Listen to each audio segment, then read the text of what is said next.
Today's Bible English new vocabulary: assault, covenant, detestable, evil, execute, forbidden, force, interpret, investigate, involving, lawsuit, manslaughter, modify, purge, strictly, testimony, verdict, violate.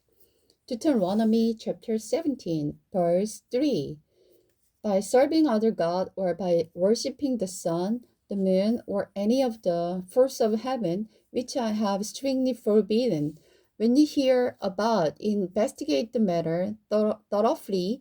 If it is true that the detestable thing has been done in Israel, then that man or woman must be taken to the gate of the town and stoned to death. But never put a person to death on the testimony of only one witness. This must always be at least 2 or 3 witnesses.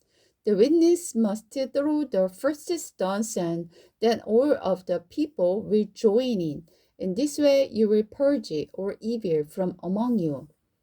Suppose a case arises in a local court that is too hard for you to decide. For instance, whether someone is guilty of murder or only of the manslaughter, or difficult lawsuit, or cases involving different kind of the assault.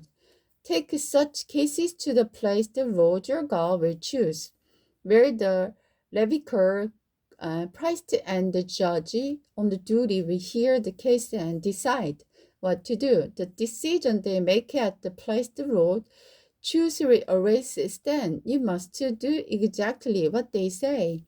After they have interpreted the law and reached the verdict, the sentence they impose must be fully executed. Do not modify if in any way anyone arrogant enough to reject the verdict of the judge of the priest who represent the Lord your God must be put to death.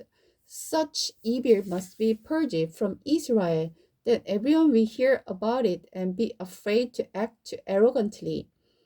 Guidelines for a king. You will soon arrive in the land the Lord your God is giving to you, and you will conquer it and settle there. Then you may begin to think, we ought to have a king like to other nations around us.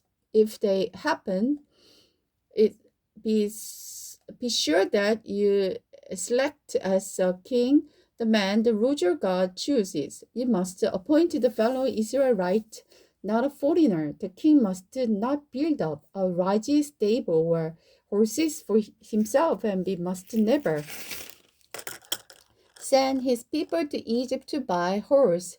Therefore the Lord has told you, you must never return to Egypt.